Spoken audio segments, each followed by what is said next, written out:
बुधवारात 30 Kusgaon MRF company लागसार 2 दुचाकी आणि एका रिक्षामध्ये अपघात घडलो। गाडी आणि एकामेकाक नेट्टान धपको दिल्ल्यान हो अपघात घडिल्ल्याचे मुखार आयला। या अपघातात रस्त्याक शिक्षण चलत वचपी केदारी शहापूरकर हो 76 वर्साचो दादलो जखमी जाल्ल्यान ताचेर जीएमसीत उपचार सुरू आसा। पळयात पुराय बातमी।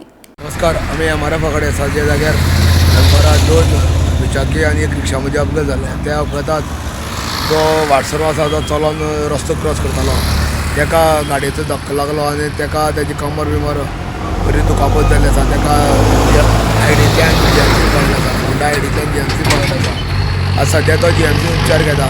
पूण अशें आयकूं येता की कोणाला धक्को लागलो तो कोणाक कांयच खबर ना, पूण कोण म्हणटा सगळे त्या तिगांच्या पयलीं जे 2 दुचाकी आनी एक रिक्षा हेंचे मदीं ते म्हणटा की आमचो कोणाचोच अपघात जालो ना। हांकां बाकीचे जे अपघातवाले आसलेले रिक्षा चालक आनी दुचाकी हांकांय मातशी किरकोळ अपघात लागला, पूण तांकां उपचार करून तांकां धाडलेले आसा। तांकां अशें व्हडले जे कोण आसा जो वाटसरो आसा ताका मोठो प्रमाणांत ताका जखम जाल्ली आसा आनी ताका आंबोळे हांगा उपचारा खातीर धाडलेले आसा।